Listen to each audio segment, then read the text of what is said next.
Bon, alors dans cette vidéo, je vous propose un petit exercice très simple qui est tombé au bac d'Asie en juin 2016, un exercice de probabilité. Alors, on va le faire directement. Si vous voulez le faire tout seul, évidemment, vous mettez pause, vous faites et vous comparez avec les résultats. Donc, c'est un problème un peu de type pas ouvert, parce qu'il n'y a rien d'ouvert, mais c'est à vous de prendre les initiatives, c'est-à-dire de donner des noms et de trouver les questions intermédiaires. Donc, première étape, c'est des probants, on va mettre un peu de noms. Donc, on nous parle des femmes, donc on va réserver la lettre F pour les femmes. On nous parle de temps partiel, donc on va regarder la lettre T pour le temps partiel. Dans la conclusion, on nous parle des hommes, donc on va prendre la lettre H. Et pour le contraire, le temps partiel, on prendra T bar. Voilà. On va d'abord un peu traduire le texte. 60% de la population sont des femmes. Donc ça veut dire que la probabilité d'être une femme, c'est 0,6, puisqu'on regarde toute la population. 56% des femmes, alors là on est donc dans la population des femmes, donc c'est une conditionnelle, et là on nous dit que 56% de ces femmes sont à temps partiel, c'est donc P de temps partiel, sachant qu'on regarde les femmes, on ne regarde pas tout le monde, donc c'est 56% des femmes. Ça veut dire que si on devait faire un arbre, vous avez l'arbre ici avec femmes et ensuite hommes. Alors pour l'instant on peut remplir, je remplis avec des couleurs. Ici vous aurez T et T bar, ici T et T bar. Alors pour l'instant on peut dire qu'ici on a 0,6 puisqu'on a 60% de femmes, donc on a 40% d'hommes. Et parmi ces femmes, ici, donc cette sous-branche là, on a 56% qui font à temps partiel. Et donc 44% qui ne sont pas à temps partiel. On peut pas remplir ça pour l'instant. Voilà, alors on continue. Qu'est-ce qu'on nous dit aussi? 36% de la population travaille à temps partiel, donc ça, dans l'arbre, eh bien, donc, on nous dit donc P de T,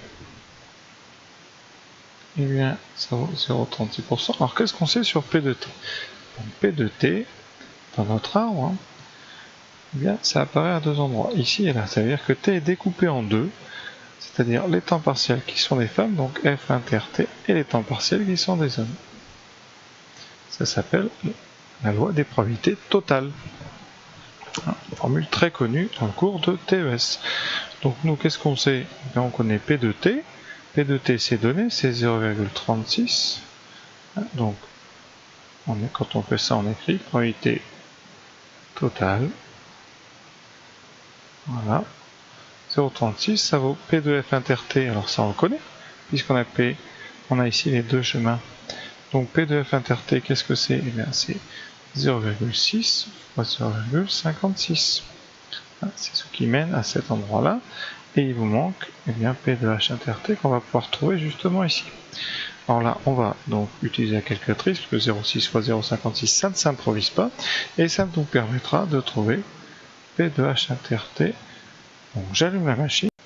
Donc la calculatrice, 0,6 fois 0,56 donne 0,336, et donc P de H inter T, c'est 0,024. Voilà pour l'instant tout ce qu'on peut dire.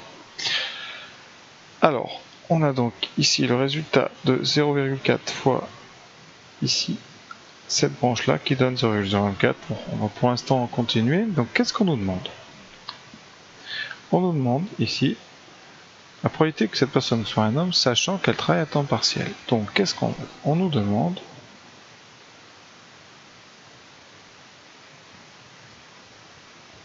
eh bien, la probabilité d'être un homme, sachant qu'on regarde les gens qui sont à temps partiel. Donc P de H sachant T. Or, P de H sachant T, ce n'est pas dans cet arbre-là. Donc on a besoin d'une formule de cours. Alors qu'est-ce qu'on sait dans le cours? Partir en haut. Or, P de H sachant T, d'après le cours, c'est P de T inter H divisé par P de T. Et P de T inter H, vous savez, c'est aussi P de H inter T. Et ça, eh bien, on l'a obtenu, je viens de le faire, grâce aux probabilités totales. Et donc, on a fini parce que P de H inter T, c'est 0,024.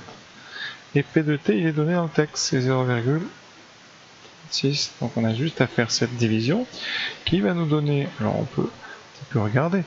Donc, ça donne tout simplement 24 sur 360. Alors, on peut diviser par 12. 24, c'est 2 fois 12. et 36. Si on divise par 12, vous voyez, 36 c'est 3 fois 12, donc ici on a 30 fois 12. Donc c'est 2 sur 30, c'est-à-dire 1 sur 15. Et en conclusion, on va mettre en rouge. Donc, eh bien, P de T, P de H sachant T est égal à 1/15. Voilà, donc l'exercice est fini. Vous voyez que c'était assez court. Juste seule difficulté, je crois, dans ce genre d'exercice, c'est tout seul d'arriver un petit peu à prendre des initiatives et à poser des lettres, utiliser les probabilités totales sans qu'on vous le demande. Donc ça, c'est très très important. Voilà, c'est un peu la tendance et les nouvelles modes. Voir si vous êtes capable de vous débrouiller tout seul dans des exercices assez simples. Vraiment, il n'y a pas de gros calculs. C'est juste une succession de choses que vous savez tous faire. La question, le problème, c'est justement est-ce que vous allez réussir à savoir quoi faire. Voilà, j'espère avoir été clair et à très bientôt.